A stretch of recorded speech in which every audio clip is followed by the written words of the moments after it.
Welcome back to our continuing exploration of the Divine Guide in Early Shia Islam by Muhammad Ali Amir-Moezzi. Today we're diving into one of the most fascinating aspects of early Islamic intellectual history, the criteriology of Hadith, or how early Muslims determined which traditions about the Prophet and the Imams were authentic. In our previous episodes, we've discussed the central role of the Imam in Shia theology and the unique ritual authority they possess. Today's discussion builds on that foundation by examining how this authority shaped the very way the Shia Muslims approached the authentication of religious traditions. What we will discover is that the Shia approach wasn't just different from the Sunni methodology, but it was fundamentally rooted in a completely different understanding of religious authority itself. Let's begin by setting the scene. We're talking about the first 3 centuries after the Hijrah, roughly from the 7th to the 10th century CE. This was a formative period for Islamic scholarship when the great collections of hadith were being compiled and systematic hadith criticism wasn't fully developed anywhere in the Islamic world during this period. Amir-Moezzi makes an important observation here. Even in Sunni Islam, where the need for authentication was becoming increasingly important, the rules for critiquing hadith were only partially developed. Think about this for a moment. Ibn Ishaq, who died around 767 CE and wrote one of the earliest biographies of the Prophet, sometimes he included complete chains of transmission, sometimes partial chains, and sometimes no chains at all. Even Malik ibn Anas, whose Muwatta is considered one of the earliest hadith collections, followed this inconsistent pattern. The first truly systematic treatises on the science of hadith wouldn't appear until more than a century later. So when we look at the Shia approach to hadith in this early period, we need to remember that nobody had fully developed systematic methodologies yet. But here's where Amir-Moezzi's analysis becomes particularly insightful. He argues that the absence of a critical methodology similar to the Sunni approach wasn't just because of historical circumstances. It was actually rooted in fundamental doctrinal differences. Let me explain what this means. In Sunni Islam, one of the most important criteria for authenticating hadith is the reliability of the chain of transmission, particularly the authority of the companions of the Prophet, the Sahaba. These were the people who knew Prophet Muhammad personally, who witnessed his actions and heard his words directly. For Sunnis, their testimony is generally considered trustworthy and forms the foundation of hadith authentication. Not only that, but it also rests on the reliability of the second and third generations of Muslims who were transmitting orally from the Sahaba. But in Shia Islam, the situation is radically different. Amir-Moezzi points us to a stunning reality. For the Imamites, for the Shias, the near totality of the Prophet's companions were not just unreliable, they were considered the worst enemies of the Prophet and his mission. This is referring to the concept of Sab al-Sahaba, which involves criticism of the companions who, from the Shia perspective, betrayed the Prophet's wishes regarding succession. The very foundation of Sunni Hadith authentication, the integrity of the companions, is rejected outright. Think about the implications of this. If you don't trust the very people who formed the foundation of the Sunni Hadith chains, You need a completely different system of authentication. And that's exactly what developed in Shia Islam, a system where only the names of the Imams can guarantee authenticity. There's another crucial difference that Amir-Moezzi highlights. In Sunni Islam, once the Holy Prophet passed away, the community had to rely entirely on transmitted reports and the memories of the companions and the later generations. But in Shia Islam, as long as there was a living Imam, you had a continuing source of divine guidance who could directly authenticate traditions and their meanings. This changes everything about how you approach Hadith. Why worry so much about whether someone had direct written authorization to transmit a tradition when you have a living Imam who can tell you whether it's authentic?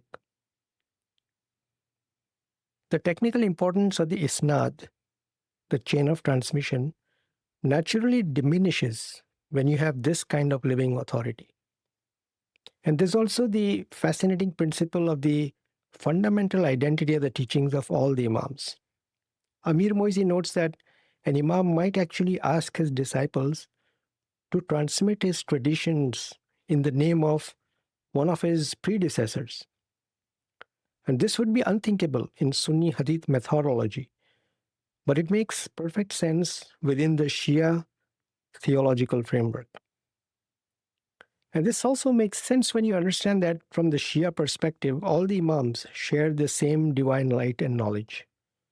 Whether a teaching comes from Imam Ali, the first Imam, or from Imam Jafar as-Sadiq, the sixth Imam, peace be upon them all, it carries the same authority because it comes from the same source of divine guidance.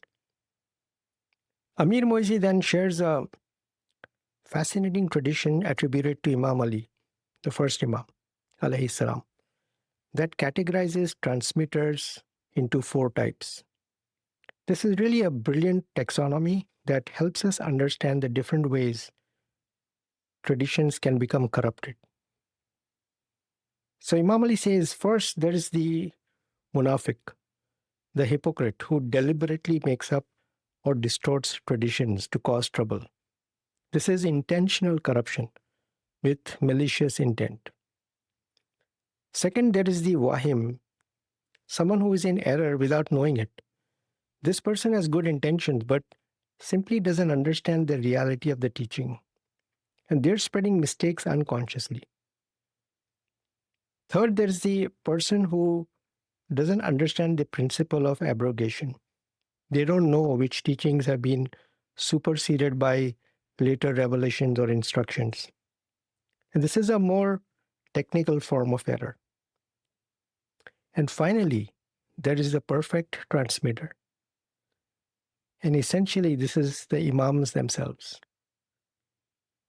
who know what's been abrogated and what remains valid, who understand the clear and the ambiguous, the general and the particular, and who combine perfect faith with perfect virtue. Historically, this hadith was recorded from Imam Ali during the time when the Prophet had passed away and people were trying to get access to the knowledge of the Prophet. And what Imam Ali is saying is that he himself and the Imams that will follow him are the reliable sources of prophetic knowledge. So people should seek hadith from them, the knowledge of the Prophet from them.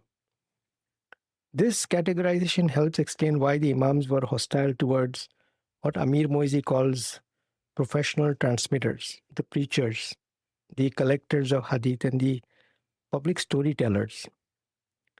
Without the proper spiritual and intellectual qualifications, these people could easily fall into one of the first 3 categories, spreading error even with good intentions. Now let's talk about what qualities the Imam said a reliable transmitter that transmit hadith from them should have. And this refers to the primary first level transmitters, the direct disciples and students of the Imam, those who were trusted by the Imams to record their teachings. The teachings were later carried forward by others in written form using the robust ijaza system that guaranteed the highest level of fidelity when copying the books of Hadith. And we have discussed the ijaza system in another video on our channel. So what are the qualities that this first level transmitter must have? First and foremost, the transmitter must have perfect wilaya, which is complete fidelity and loyalty to the imams. And this isn't just intellectual acceptance, it's a deep spiritual commitment. They must also have a perfect taslim, complete submission to the imam's authority. And these aren't just nice to have qualities, they are fundamental requirements. But it doesn't stop here. The transmitter should practice zuhud, asceticism or detachment from worldly matters. They should have taqwa, piety and consciousness of God. And they should be faqih, meaning well-versed in religious matters. And notice how these criteria combine spiritual, ethical, and intellectual dimensions. These are the transmitters whom the imams trusted with their knowledge and who carried it forward on their behalf. Now we come to one of the most striking aspects of early Shia Hadith methodology, the principle that contradicting the Sunni tradition actually serves as a criterion for credibility. And this sounds counterintuitive if you're thinking in terms of seeking consensus, but it makes perfect sense within the Shia's worldview. Amir-Moezzi quotes a remarkable tradition where Imam Jafar as-Sadiq, the sixth Imam, peace be upon him, is asked by a disciple how to choose between two conflicting traditions. The Imam's response is revolutionary. Choose the tradition that accords with the Quran and the Sunnah, but contradicts what the Amma, meaning the masses, meaning the Sunnis, believe. The Shia, by contrast, are called the elite or the al-Khassa, as opposed to the Amma. The Imam goes even further, stating explicitly, the right direction is found in the tradition that contradicts the masses. When the disciple asks what to do if different groups among the Sunnis support different traditions, the Imam says to choose the one that is least used, least, by their judges and arbiters. And think about what this means. It's not just skepticism towards the majority opinion. It's an active principle that truth is more likely to be found in opposition to the mainstream. This reflects the Shia understanding that the majority of the Muslim community went astray after the Prophet's death by not following Imam Ali's leadership. And if the majority made such a fundamental error, then their consensus on other matters is equally suspect. This principle, as noted by scholars like Hussein Modarrasi and in his work Crisis and Consolidation, and by other scholars, they say this principle served as a protective mechanism for Shia identity during periods of Sunni dominance. It helped maintain distinctive Shia teachings even when they were a minority surrounded by different interpretations. This principle is corroborated in other early Shia texts. In Biharul Anwar, Allama Majlisi compiles numerous traditions that support this oppositional criteriology. The principle of mukhalafat al-amma, opposing the majority, becomes not just a defensive position but an active principle of authentication. Perhaps the most profound aspect of the Shia approach to Hadith that Amir-Moezzi highlights is the emphasis on ma'ana, the deep meaning of traditions. over their exact formal expressions. He shares two telling examples. Muhammad ibn Muslim tells Imam Jafar as-Sadiq alayhi salam that when he reports traditions, he sometimes adds to them or cuts parts out. Rather than condemning this practice, the Imam responds that if he manages to restore their deep meaning, there's no harm in it. Similarly, when Dawood ibn Farqad confesses he can't always transmit the Imam's words with perfect fidelity, Imam Jafar, Imam Jafar as-Sadiq alayhi salam reassures him that this isn't serious as long as it's not intentional and he attempts to retain the meaning. This is profound. It suggests that the Imams viewed their teachings not as fixed formulas to be mechanically repeated, but as living wisdom that could be expressed in different words while preserving the essential truth. This approach recognizes that the spiritual truth contained in the Imam's words transcends their exact verbal formulation. This emphasis on meaning over form connects to a deeper Shi'i principle that Amir-Moezzi has explored throughout his work: the distinction between the exoteric, zahir, and esoteric, the batin, dimensions of religion. The exact words are the external form, but the mana, the deep meaning, is the inner reality that must be preserved. And this emphasis on meaning over form connects to the broader Shia understanding of the Imam's role. The Imam isn't just transmitting information, he's conveying divine knowledge that may be expressed differently to different people according to their capacity to understand.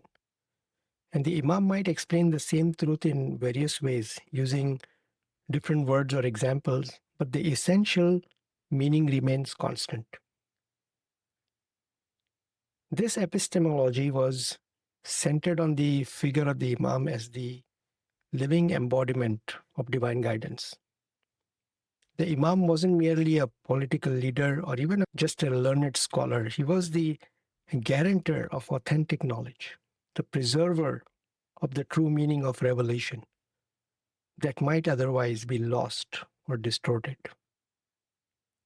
When we step back and look at all these elements together, we see a comprehensive alternative to the Sunni approach to religious authority, where Sunni Islam developed elaborate systems for verifying chains of transmission and evaluating the character of transmitters based on community consensus.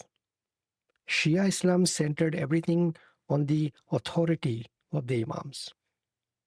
What mattered most was not who said exactly what to whom, but whether the deep truth of the Prophet's message was being faithfully conveyed. The emphasis on the Imam's special knowledge meant that the technical questions about transmission chains were less important than the spiritual and doctrinal content of the teachings. This isn't just a minor methodological difference. It represents two fundamentally different visions of how religious truth is preserved and transmitted. The Sunni model is more democratic, relying on community consensus and scholarly methodology. The Shia model is more hierarchical, centered on divinely guided individuals who possess special knowledge. We can see this principle at work in how the Shi'i Hadith collections were eventually compiled. Sheikh Al-Kulaini, Sheikh Saduq, Sheikh Tusi, the authors of the four books, often include multiple versions of the same tradition with slight variations in wording, recognizing that the essential meaning transcends any single formulation. What Amir-Moezzi has uncovered here is not just a different methodology, it's a completely different understanding of what religious knowledge is and how it's transmitted. Let's think about the implications. And I will list 4 implications of this approach. First, this approach places tremendous trust in the spiritual insight of the transmitter.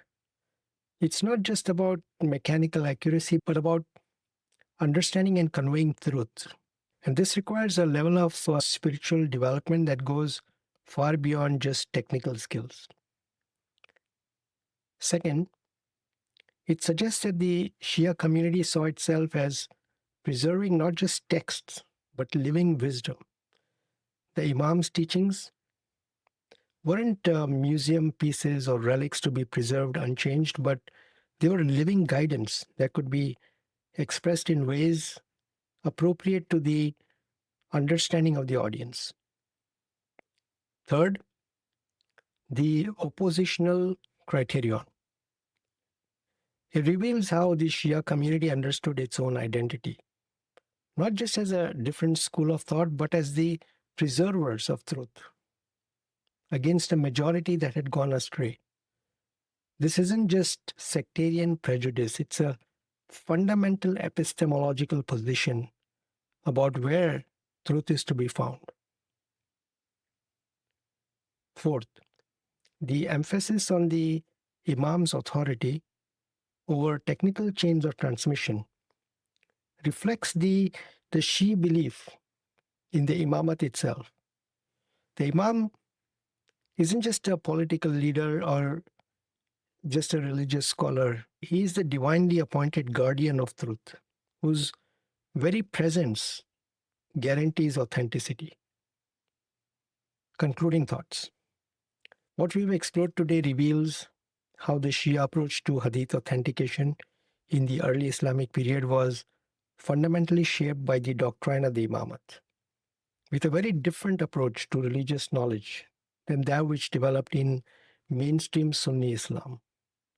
For early Shiites, authentic religious knowledge wasn't primarily established through technical chains of transmission validated by the authority of the companions. Rather, it was guaranteed by the divine guidance embodied in the Imams, transmitted by spiritually qualified believers, and recognized by its preservation of the essential meaning of the Prophet's message. And rather than seeing the absence of systematic Hadith criticism as a deficiency, Amir-Moezzi helps us understand it as reflecting a different paradigm of religious authority altogether. This distinctive approach to knowledge helps us understand why early Shi'as developed as it did, and why it maintained beliefs and practices that often stood in opposition to the emerging Sunni consensus. It wasn't merely political opposition or sectarian identity that drove this distinction, but a fundamentally different understanding of how religious truth is known and transmitted. It wasn't simply reacting against Sunni Islam, but developing its own comprehensive framework for understanding and transmitting religious knowledge. The emphasis on the Imam's exclusive authority, the criterion of opposition to mainstream views, the prioritization of meaning over form, and the integration of spiritual qualifications for transmitters. All of this flow from the central Shia belief in the continuing divine guidance through the Imams.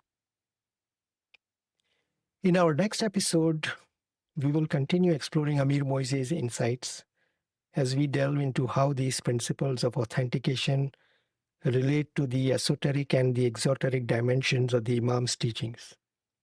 And we'll see how the same emphasis on special knowledge that shaped Hadith methodology also influenced what could be taught publicly and what needed to be reserved for the spiritual elite. Thank you for joining me on this journey through one of the most important works on early Shia Islam. Until next time, Ma'as salam.